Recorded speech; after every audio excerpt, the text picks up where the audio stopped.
Hi, this is my explaining video, my thinking process and why I did what I did for certain reasons and what Fosse did. So yeah, I have a little paper here. It has little gestures that I enjoyed from the movies and then just notes about my choreography that tie in with Bob Fosse. So let's get started. So I'm going to start with my costume. My costume had a lovely, collared vest-looking unitard. That's sparkly, of course, which wasn't usually like Bob Fosse's style, but in some of his, in Sweet Charity, like the rich stuff, they had some sparkles, so I kind of had sparkles, but I wish this was all black, otherwise it would be perfect. But the collar was very common in most of Fosse's artwork or performances, choreography. He had a lot of vest styles and like high-waisted pants or underwear looking spankies, so I thought this was very appropriate. Then fishnets. Fishnets were a big thing during those days and still are. In the burlesque vaudeville world, they just give a very sexy appeal, teasy, so that's why I bought those, or wore those. Next was a glove. He didn't use gloves a lot. He used them in mostly what I can recall Sweet Charity in the Rich Man Frug, I think is how you say it.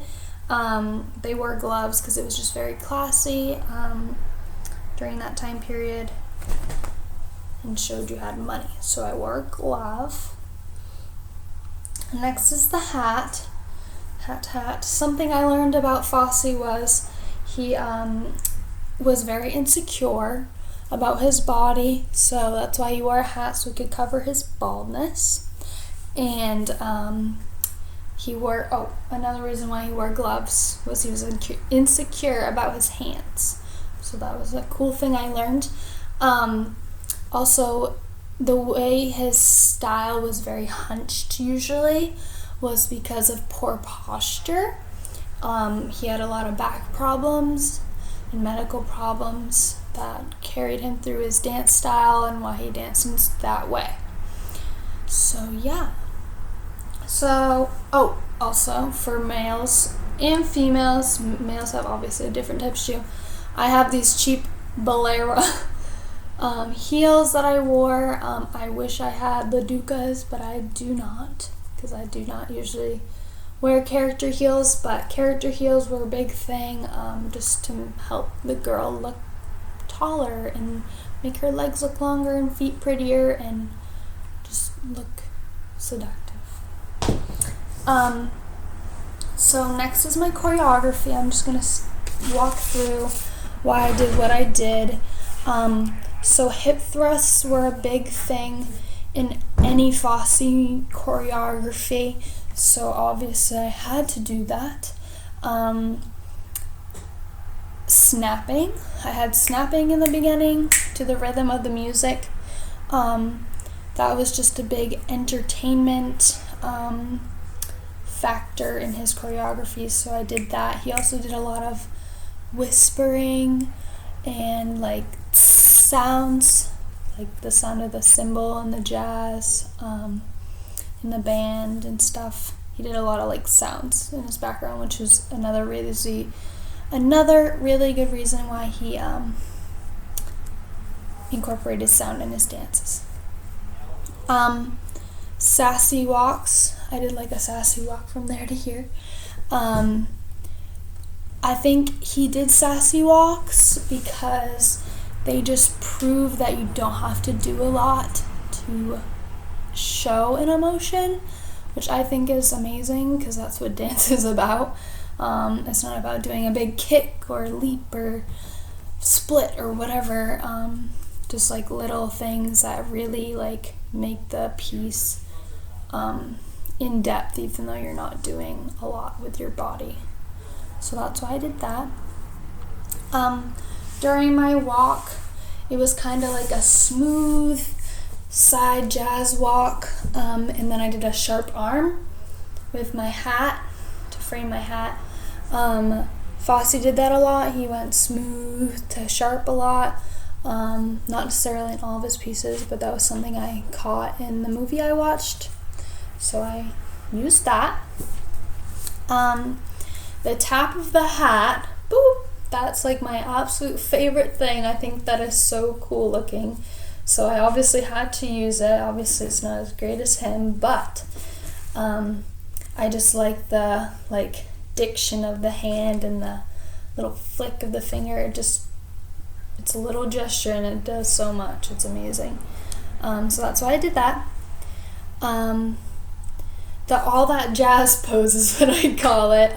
This one, that's in the all that jazz choreography, along with the walkie finger and rouge my knee. I picked that just because that's a big signature pose that he did in that film Chicago, which is one of my absolute favorites, which is why I chose that. It's just you can get really into it by doing nothing, which is awesome. Like I said, the walk down my leg and little thing around my knee, that's from the legit part. It says all that jazz, and then it says rouge my knees and roll my stockings down. That's that phrase of choreography. So I snagged it and threw it in my piece because I loved it. I did a little jazz kick just to the beat of the music, just because you always need a jazz kick. I did a dramatic arm, which always reminds me of the Rockettes, and I really wonder if they, I'm sure they train in Fosse, that would make sense, but I always like that arm, so I did it, because I always feel like a rocket. So I did that. My rolling hands, Fosse did that in a lot of his choreographies. He always did things with his hands, whether it was snapping or rolling or punching things like that. I think they called it pumping, I think is what I learned. And they always did the chicken head too with it.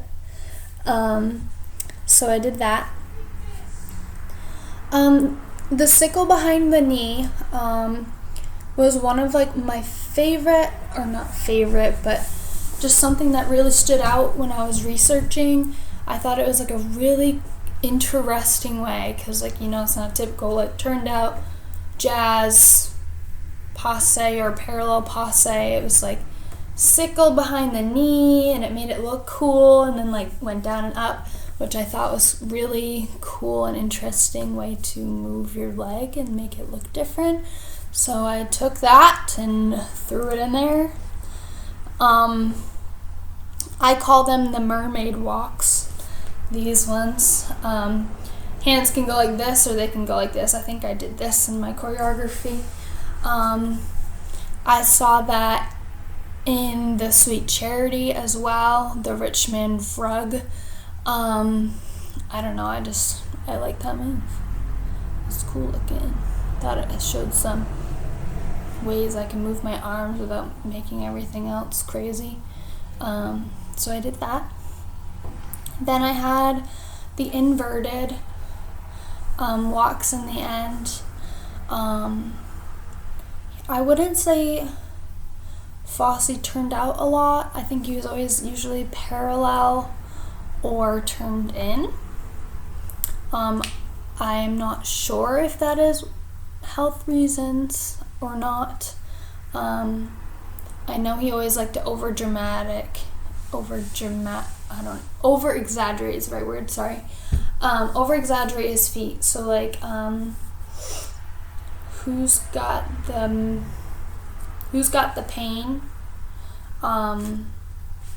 is one of my favorite numbers, and he does the little, I call it the penguin walk. I'm not sure exactly what he calls it, but his feet are turned out first like a penguin. He just waddles, which I love, so I decided to invert to make it more exaggerated. And then I just did a little pose, because a dramatic pose is always a good ending. But that's kind of my background of what I did for my Fosse choreography. I had a really hard time picking music because I wanted to use like a classic music, like one of his like commonly used ones, but I didn't want to use that and not use that choreography. So I just didn't want to steal. If I did one of his classical, like well-known music, like All That Jazz or something, I would have had to do that choreography. It just didn't feel right to do my own choreography to that. I don't know why. That's just how I felt. But I used, let me hold on. I went on to Fosse's original Broadway cast recording on my Spotify, and I used the oh my goodness gracious. The Fosse's World, sorry, Fosse's World, I think another reason why I had a hard time picking out music was the tempos in every song he had was very different. It was very stylized, but it was different, like the background music. And I didn't really want to have words because, yes, his moves, like, feel those words, but I just really didn't know how to do that without not doing like the exact word and movement with the word, if that makes sense. So I chose a instrumental song so I could really just focus on the beat and the rhythm, which I think Fosse does anyways. But yeah, so that's my background to my choreography, kind of like my tutorial, why I did what I did, and I'm very happy with my outcome. It wasn't as long as I would have liked it, but I'm very happy. So there you go.